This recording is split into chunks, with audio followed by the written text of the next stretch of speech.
You're tuned in to the Stingbat Radio Network on FM 101.2 KRPG.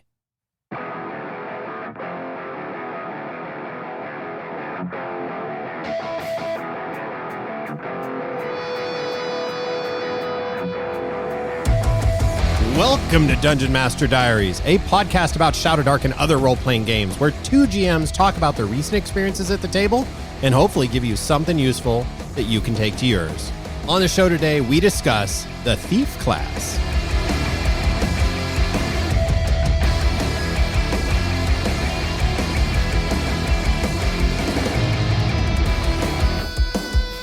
Hello there, sages and adventurers. My name is Jody, and with me, as always, my good friend and GM colleague, Matt. How's it going, Jody? Good. Excited to get into this one. Did you see me? I snuck in here. There it was. Just lurking in the shadows, looking for clues. That's because today's episode focuses on the Thief class. All right, Matt, you're going to take us to the table for this one. Get us into it. All right, Jody. So in a recent session of our Sunday monthly open table game, where we are plumbing the depths of the Barrow Maze, there was an interesting moment that I wanted to highlight and kind of spur some discussion about probably the most often discussed class in the history of Dungeons and Dragons, and one that it comes back up. It is. I apologize to being crass, Jody. It is the herpes of D&D classes. Wow. It just won't go away. Nor should it. It's on. Do your thing. I mean the discussions about it. All right, Jody, let's go to the table. Here we go. I'm gonna describe two scenes for you. One for a party without a thief, and one for a party with a thief. Here we go. As you turn the corner, you can see a hallway that extends 50 feet to the east. It ends in a bricked up wall. There are three what appear to be entrances to smaller chambers to the north. One directly to the north of you, one 20 feet down the hallway to the north, and another one 40 feet down the hallway to the north. The two closest to you are closed. The one furthest away is shattered and appears to be broken open. To the south, 10 feet in front of you, there is a portcullis that is hanging open. That's how I would describe it to a group without a thief. Here's how I would describe it to a group with a thief. You turn the corner. What you see is a hallway that extends 50 feet and ends in a bricked up wall. To the north, there are three doors. And what you realize, because you have a thief in the party, is that two of these doors are of that same make and quality that suggests that they have reasonably solid locks on them. You don't know whether or not they are locked, but based on previous knowledge, you know that if they are locked, they're going to be reasonably hard to pick. You also see this door that's down the hallway about 40 feet. And that door is broken open. You can tell that there has been traffic in and out of it. And to the south, 10 feet in front of you, there is a portcullis that hangs open. And you can see that on the ground, or near the ground, just above it, there is a thin wire giving off a faint glimmer in your torchlight. All right, so we're going to gather around the fire and break down those two scenes and the thief, now affectionately known as the herpes of conversations in RPGs. I'm sorry, Jody. I had to do it, but I let's start there. Okay. Why? Let's get the historical context going. Why do you say that? That's a bold statement. That's a clickbait of a title in the middle of an episode if ever I've seen one. Right, not the place you want to put a clickbait title. Usually not. But yeah, why do you say that? Go. So, since the thief was introduced to Dungeons and Dragons, there has been this conversation about whether or not the thief does things that characters of all classes should be able to do. Namely, sneaking around in the dark and doing things that are kind of just generally good to do in a dungeon crawling type game. The major issue also becomes when you have a thief in the party, how do you as a GM deliver information to the thief that doesn't trivialize the scenario that faces the party, but also kind of place the strengths of a thief character? Like, for instance, do you just tell the thief if there's a secret door, or do you describe the wall that they're looking at having a thin line kind of in the shape of a door? I mean, that's basically telling them that there's a door there. Right. So throughout all the history of D&D, there have been lots of different ways that things have been adjudicated, starting way back in the day with D-percentile rolls and for things like hiding in the shadows. That comes from basic D&D, all the way up until 5th edition, where you have the stealth skill. There's a lot of different ways that the fantasy of being a thief has been adjudicated in the rules and by GMs. And I think that therein lies the problem, is the space between the rules and the table. That's what I want to kind of dive into today. And by no means do I think that I am the be-all, end-all. I think we've established that neither one of us like the one true wayism of RPG conversations that so often kind of rears its ugly head. And so I think what I want to do today is dive into like one perspective on how to think about running a game for a thief, and also potentially from a player perspective, what is fun or one way to have fun playing a thief. So that's kind of the context, and that's kind of what I want to accomplish on the show today. I think that's well said. Good overview. Yeah, this conversation around this class goes back to the 1970s. You can go do some interesting readings, homeworks. If you would like to start and you are a RPG historian, let us again apostolize The Elusive Shift by John Peterson. If you have not read it and you like RPG history, you will like it.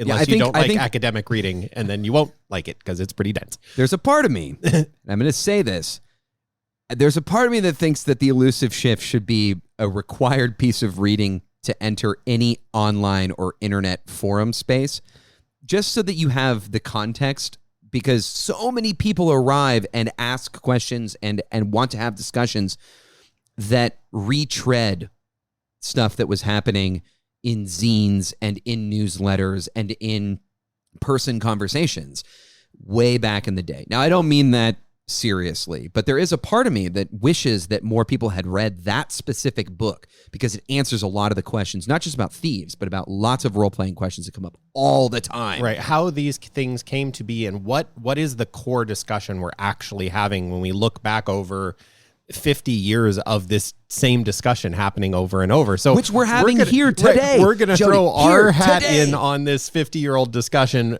with and I want to agree with you on the highlighting the point that more than ever with this particular episode, neither Matt or I are interested in one true way-ism. There, in fact, to highlight that point, Matt, you described two different hallway passages to take us, as we went to the table and saw these two different scenes. And you're suggesting that you literally would describe those differently simply by having a thief in the party, not with any additional questioning or anything. Like, literally your description would change because you went, hey, Sam, you're playing a thief. Here's what you know. Yeah. So one thing I want to call out is those were meant to be kind of quick, and I would change the descriptions actually based on any class, right? There were a couple of things in there that I omitted that actually maybe a wizard would have noticed. But specifically because we're focusing on the thief, I highlighted the very thiefy things. So I would definitely and do definitely augment the way that I describe scenes based on the classes present, and also, if I can remember them and I keep them front of mind, the background's present as well. Mm-hmm. And so while I didn't do the same kind of rigmarole of describing the distances with the rigidity that I did in the first scene, I sort of feel like the impetus there was, or what I was trying to get across, was specifically that thieves are going to hone in on things, but what I tried to do was not just say there is a trap there or that door is locked, right? It was that door looks like if it is locked, it'll be hard to pick. Right. There's definitely a trap, right? There's a tripwire. Yep. And that portcullis, which is actually something that I add to this adventure because I feel like it's more interesting. It's not described in the Barrow Maze book necessarily, but the tripwire is easy for a thief to spot. That doesn't mean that I tell them it's a trap or tell them how the trap works. They need to then subsequently investigate it. But I do augment the way I describe things, and I point out to players who are playing thieves very specific things. But there's some challenges there, and I didn't describe a hallway that had a secret door. And I'd love to kind of get your thoughts on specifically how you describe secret doors, if you describe them at all. So that's the funny part, and I think is where this is, we have an interesting opportunity here as two GMs who do run different styles of games. There are, I think, fairly noteworthy differences in how the two of us approach GMing or more so in the moment. So I'll tell you, I don't change my description based on the class until the characters start asking. And it actually ran into a bit of a, I was going to say frustration, but that's not right. I found myself in a fairly recent game, really wanting to kind of pull the thief player aside and be like, you need to start asking questions about stuff because you are passively letting information flow by you because you're not making inquiry as the thief. But yeah, I don't actually modify my descriptors. So that from that point at the beginning is to me a great highlight of, so where does this issue come in? Like why the thief? Why this one class has this problem? Why aren't we modifying the descriptions for fighters? Why aren't we modifying the thief is the one that jumps out. And I will dare say it is that portcullis at the end of the hall is the one that's really worth chatting about. Yeah, let's dive into Let's look at that trap. I think for me, that's a call. The only reason that I described it was because it was close. So I would not have probably described it if it wasn't 10 feet away, if it was all the way down the hallway. Now, we're already playing fast and loose with light, right? Because technically speaking, light should only extend 30 feet. But that's a conversation for another day. It's kind of playing fast and loose with descriptions because it's just easier for our mapping folks if I just give them a description of the whole hallway. But Again, that's a sidebar. Let's get back to the point, Matt. The point is that I make judgment calls about what to, like any GM does, about what to describe. I tend to illuminate things, both literally and figuratively, that are closer to the characters when I describe things, if I can remember to do so. And what I don't want to have happen is for me to not have described a trap and then adjudicate it in a way that feels bad for the players. So let me ask you this, because I described this thin, piece of wire. Mm-hmm. How would you, if you were running that same scene, let's focus in on the portcullis. How would the thief player get that information that I gave them? What would they need to do? Would they just need to ask, can I go check out this portcullis? Yep. If any amount of like, hey, I'm going to go check out this portcullis, that portcullis, if they give me any indication as the thief that they're like, I am interested in this thing, especially if it was keeping an initiative order around the table. And at an intersection like that, I don't always, I'm not always successful at staying in initiative order, but right, sure. But there is a choice point here, right? We're at the intersection in what sounds like a T intersection, and we can either continue straight or make a veer down the base of the T, as it were, as we head east. So if I'm like, okay, what do you guys want to do at this intersection? If they all say, oh, we're just going to press down that east hallway. Okay, great. We just press down the east hallway, and I don't mention anything about the portcullis until they come back. If the thief is like, hey, I want to go look at the portcullis, I would tell them the tripwire for sure, and I would probably give them some more about like, hey, you're going to need to make a test, or you could jump through, or you could, I would give them probably some information about how to interact with the trap. So I would give them more, but if they were like, I just walked down the hall, and this might be where I would kind of hedge things. So if they're like, all right, I head south down this hallway towards this portcullis. If I'm a fighter and they're like, yeah, I'm going to walk down and go underneath it, I may not even ask them for a roll. I would just say the portcullis drops shut on you. Like, right. The thing happens. The thief who walks blindly in and isn't checking or isn't like, hey, as I move down the halls, I want to be aware of traps and things. Okay, great. If they've made that disclaimer earlier, I'm like, hey, great, no problem.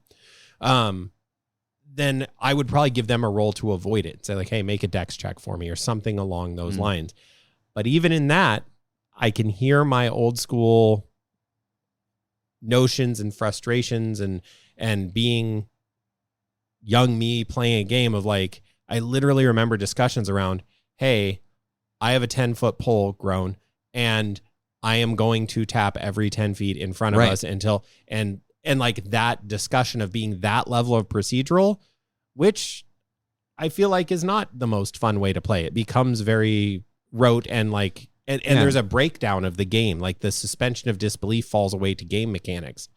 So for me, it would be, yes, any level of that player saying, I'm going to spend a little bit of time checking this out, I would give them that information and then some. So for me, what I want to avoid, and this is something that I see a lot, is GMs wanting to avoid the thief player saying, I check for traps, I check for traps, I check for traps, I check for traps. So when I'm playing a thief, and I'm going to be playing a thief in the game that you're running, I don't like the pressure of having to, and maybe this is because I'm just playing the wrong class, but I don't like the pressure of having to be the one who asks, is it trapped? Is it trapped? Is it trapped? What I like doing as a thief is the interactivity. Is, okay, so there's a tripwire. I know there's a tripwire here. How, and I feel good because like playing a thief, I get this information. How am I gonna go over? Okay, I go over to it. Let me investigate this tripwire and figure out how it works. Yeah. And that's such a subtle difference. Yeah. It's not, it's the same thing that you're describing as I check it for traps, because you're going to give all the information about how it works probably, after they ask that. So I guess my feeling is that I tend to be more forthcoming with information like that. But I think the downside of that is that there's less of a sense of discovery for the players. Right. And so that's the balance we're talking about here, is how do you balance a sense of discovery and a sense that the question that I asked as a player, right? Because this is what we want as players. We want to feel clever. Yep. Every player wants to feel clever. So how do we balance the notion of I want to feel clever with I don't want to feel blindsided by some nonsense. Right. And or I don't want to slow the game down because every time it's my turn, I have to spend my turn saying I check for traps. That is not fun for me, and it's also not super fun for the players who are like, dude, I'd really like my thief to be sneaking around, but the thief just keeps using their turn, their opportunity to do something, to just like constantly check every single door for traps. Right. So yeah, and that's a tough balance. I mean, therein lies the there's the rub. Yeah. So let me ask you this. Let's then approach this thought exercise, because that's kind of where we've ended up here, from a different angle. So the fighter walks up to that intersection. In the description, no thief in the party. Right. Fighter walks up to that intersection. Fighter walks up, says, so there's a portcullis and it's all open? Yep. Okay, I look around. What do I find? Oh, no. So how do you adjudicate that? Because your explanation of like, hey, I don't want my thief player to have to constantly, which I think is totally fair, that they just have to live in this mechanical space anytime we're walking down hallways. That sucks. That's not fun. That becomes this very rote thing. I mean, that's the 10-foot pole problem. Right. And well, there's some others. I'm just going to say it. I don't like 10-foot poles. You can at me. Fine. Hey, there isn't a 10-foot pole in Shadowdark, Jody. There is a pole. It can be as long or as short of a pole as you want it to be. And that is why we are largely about Shadowdark and then other role-playing games. So that fighter approaches that corridor and that portcullis and says, hey, I look around. What do I see? What do you tell him? Not knowing the background, just a nameless, faceless fighter with no prior experience in the dungeon. Soldier background. Right. Cool. I would say, how are you investigating? Like, what do you if they say, I just want to look around, I'd say, you notice that the portcullis is hanging open, and you notice like a little kind of like glint near the base of the portcullis. Mm-hmm. I think here's let me get at the actual what I think is important. We can cut to the rub. I like to cut down on the amount of time between when the thief sees something and knows what it is, I guess is the best way for me to describe it. If you're a fighter, it's going to take you long. You're going to have to make more inferences about the world based on my descriptions, or you're going to have to ask more questions. So the fighter is just going to take more time. It's going to take more rounds. Mm-hmm. So I give you more vague descriptions, or I give you more opaque descriptions about the situation. Not that you can't infer that there's a trap down there, but it's just a little bit less clear. Mm-hmm. Now, this is different than if there's that. I think that, and Ben Milton said this in his video about traps should be obvious. I think if the trap is deadly, sure. This portcullis is not really a trap in my mind. The portcullis just slams shut if you trip the wire. Right. If you trip the wire, the portcullis just slams shut. So really what it is more of just an interactable object. Like you can use it for interesting stuff. But if you trip the wire, it's going to slam on your head and it's probably going to do some damage. It might kill you, but it's not like a deadly trap. It's not like a rock fall, you die situation. So that I think, as I'm saying this, there's a whole bunch of holes in my argument, but that's kind of where I'm coming from. Is it's a fairly mundane trap, quote unquote. So the likelihood that anyone's going to get killed by it is pretty low, and so it doesn't have to be as obvious as like a deadly trap in terms of like telegraphing danger. Sure. Well, and I mean the question for me stems from a place of to take the reins of that same scenario of like the fighter walks up and starts asking questions about this portcullis space is one of the core tenets of Shadowdark is a level of class protection. Sure. If you go and watch the YouTube video where Kelsey is kind of collaboratively designing the Ranger class, she references this idea of class protection repeatedly. And if you look at the core 4 classes in the Shadowdark rulebook of the wizard, the priest, the thief, the fighter, goodness gracious, they are wildly different in what they do. They play and feel very different. And in our experience, I think it's fair to say for both of us, when those characters are involved, one of each, a party of 4 that has at least one of each, functions drastically differently than when you are missing one. So to that end, it is my descriptor saying, hey, the fighter needs to come up and ask questions, but I also was saying, hey, the thief needs to do some level of inquiry here. Well, then I'm not really protecting, to punch a hole in my own argument, I'm not really protecting the autonomy of the thief, whereas your approach says like, no, I'm going to just give the thief some information right off the jump here to make sure that the thief is getting to be cool at doing what they do, that they are there for trap finding in a dungeon environment. And again, you guys, listeners, you got to hang with us that we are setting this in a dungeon kind of classic OSR dungeon crawling experience. There are myriad variables. We get out into a town environment, and there are frankly just too many there to really have this discussion work. You got to put if we're going to do a thought experiment, we got to live in a confined environment. So, the big hole in my argument of like, oh, you got to ask those questions, is like, but if the player, is asking enough questions, and this is one of my bugaboos in all of role playing, is asks the right questions, then they just get to bypass this trap. Whereas then what's the advantage of having a thief at all? And it's a fair argument. Like there is a problem there of like, hey, what's the difference? So my answer is like, okay, well then I make it as clear and easy as possible for the thief to bypass the trap. Like once it's established there is a trap here, I'm going to try my best to go, hey thief, this is relatively easy for you to do. At some point we got to chuck some dice at this or not, that if it's literally a tripwire like that, I may just go, the thief has seen it. You can just step past it. Like as long as everybody clear, cool. Step over it. Ta-da. As long as we don't rush through here, you're fine. Or you could actively trip it, or, whereas I might say, hey, the wire is at such a height that because you have no thief, you're all still going to have to roll to get by this thing or activate it, or like there's no thief. You're going to have to interact with this thing. And, that's like the core of all of these discussions, is it goes back to like, so where does the interaction happen for this character? And I want to throw this piece back to you. Mm-hmm.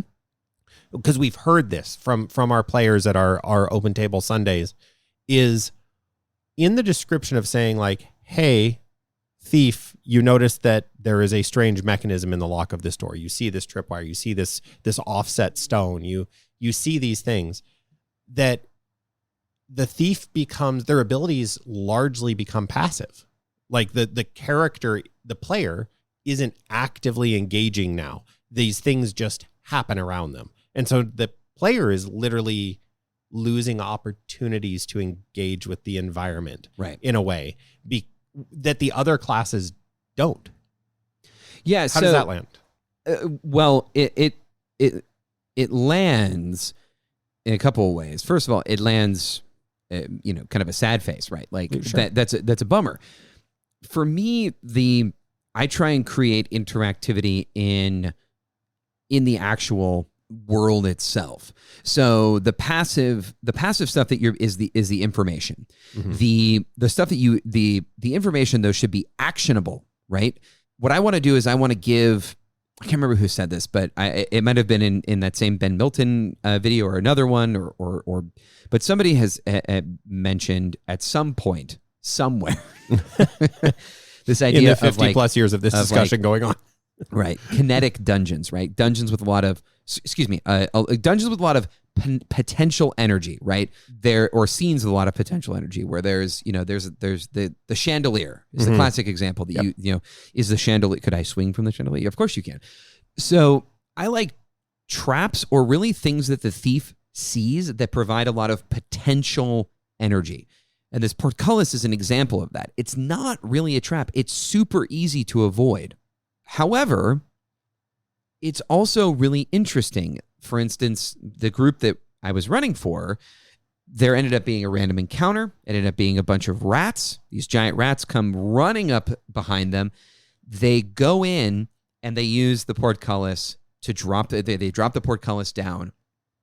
And that's not really going to protect them against the rats, but it does protect them against the adventuring party that was chasing the rats. They kind of made this into something that they could use from afar. They actually closed it from across the room. And they were across the room because they were looking for a secret door, which is the other thing that I wanted to kind of dive into, is this idea of, and secret doors are even more of the passive versus active problem. Mm-hmm. Right? Because it's hard to describe a part of a wall in a way that leaves a question in a player's head, because really all we ever do is when a party comes into a dungeon, we go, there's walls, they're rough hewn. There's walls, they're carved stone, whatever. And so as GMs, it'd be very boring if we were describing every little bit of the wall in a way that would make descriptions of secret door walls interesting. That would be onerous at best, and basically, I mean, what flavor of tedious do you like? Right.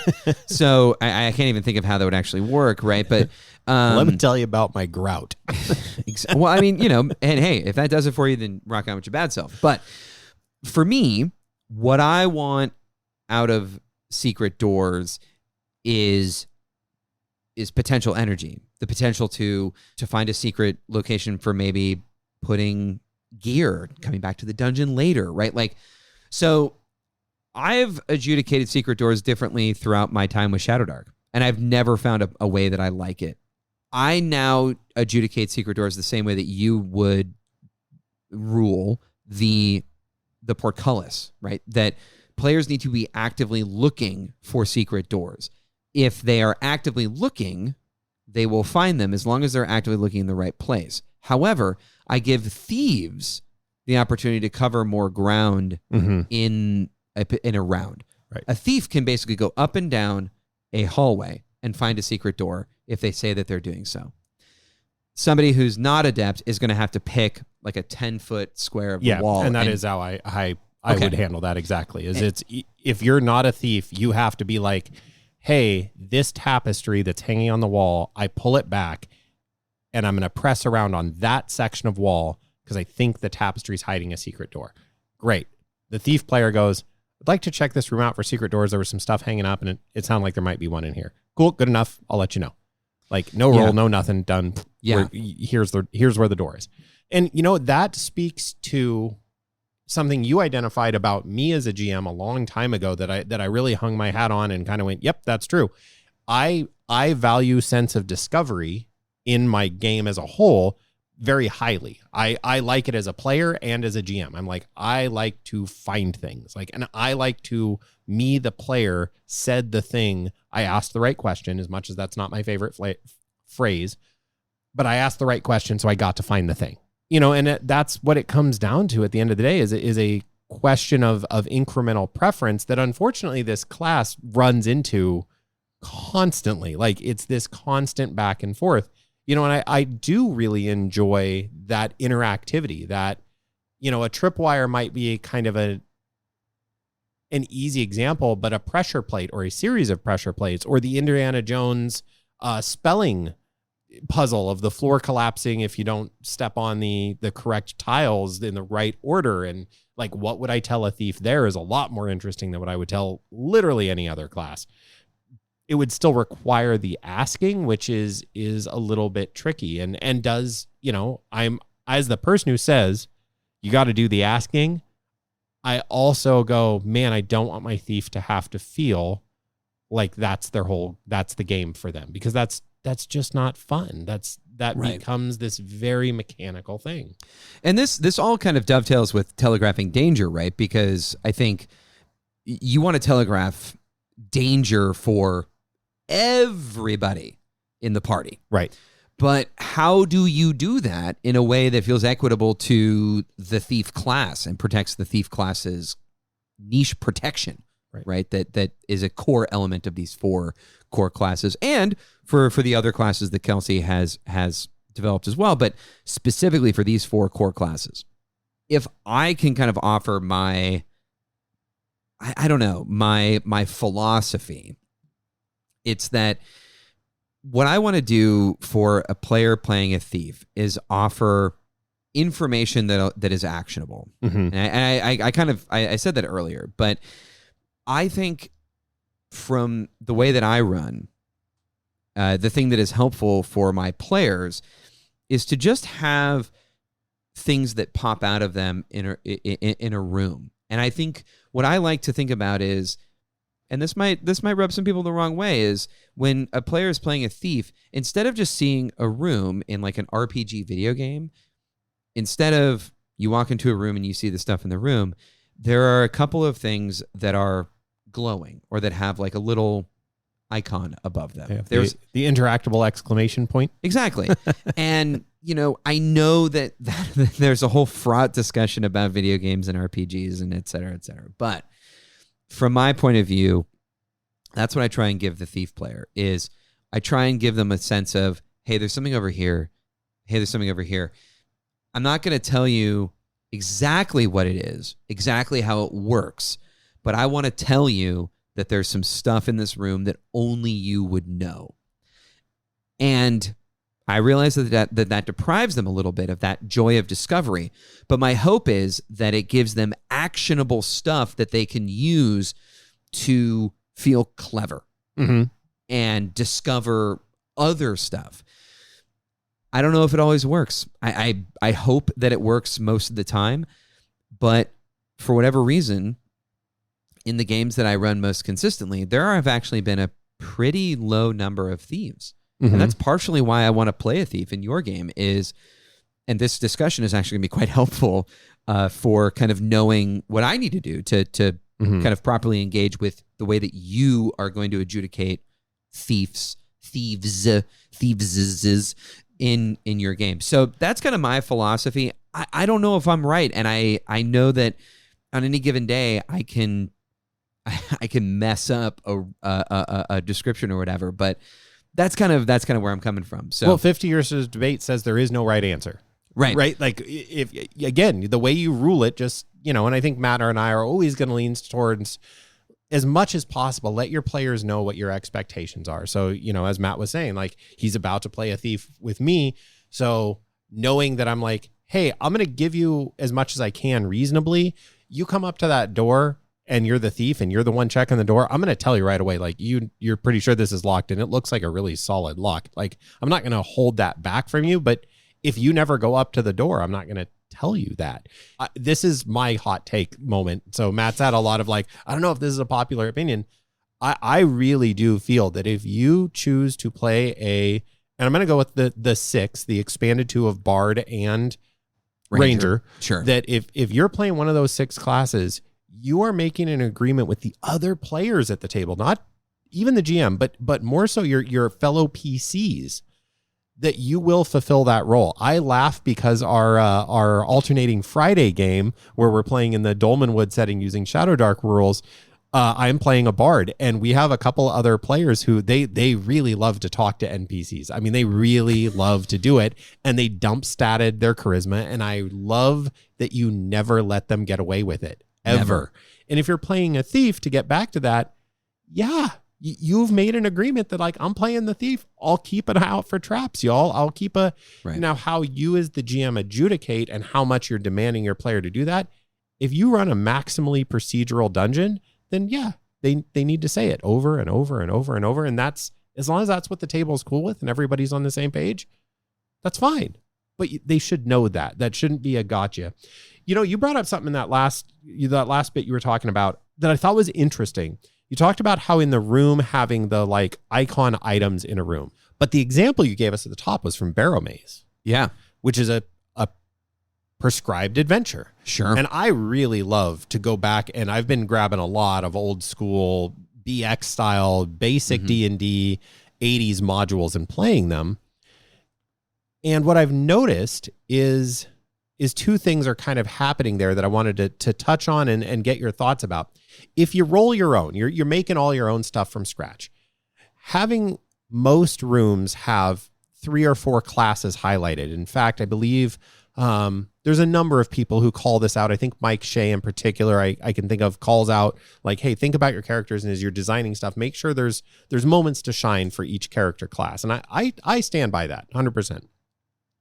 But you're running a prescribed dungeon, a pre-gen dungeon, especially if you're running an old schooly pre-gen dungeon, and you can get into a rut where you run into a whole series of rooms that there's just nothing, there's no interactive icon. And so that's an interesting thought space, sure. Right? Of like, man, if you roll your own, you can tailor make it. You can make sure, if you know their backgrounds, you can always have a little icon somewhere in the room. But yeah, that roll your own versus pre-designed dungeons, and then that giving of information, and there's some, I don't know, I feel like there's some additional challenges therein. I do as well. And I think, we haven't even talked about the backstab ability, which is a whole nother kind of ball of wax. It's one word. I know. And I think actually we should just save that for the future, because I haven't had a moment recently where that's come up, and so if backstab comes up in the future, we'll return to the thief class and kind of talk more about specifically that aspect of it. But I like the fact that we've honed in and focused really heavily on the interactive nature of the thief, or how to make the thief more interactive. I think it's so important. You mentioned Barrow Maze, and there's a lot of empty rooms in Barrow Maze. There's a lot of empty space. And the way that I've tried to make it fun is I will occasionally go in and read through. It's a very large dungeon, so there's lots of rooms I haven't even read, and the party can go places in the dungeon that I haven't read, and I have to kind of run live at the table. And if that happens, I just run it as written, as much as I possibly can. I make mistakes. Who doesn't? But if I kind of go through and I can edit some of those rooms, or I can make them, adhere to the world lore, the gods and stuff like that you and I have agreed on, which are different than the ones in the Barrow Maze book, I will make some edits. And I do that not just to make the game more interesting for the classes, but also to make sure that I have a better command of what's coming, because then I can do more of the class niche protection kind of stuff, where I highlight the backgrounds of the player characters, which is the way that I try and usually get fighters involved when they're not in combat, is really honing in on what's your background again, what's your background. I try not to ask it that many times, but I added it. I will say I have a GM cheat sheet that I always fill out of like character's name, languages, blah, blah, blah. And I added, after playing Shadow Dark a handful of times, my GM cheat sheet includes background. Should put that in the show notes, Jody. I do think that we could circle the drain here a lot. Sure. on the thief.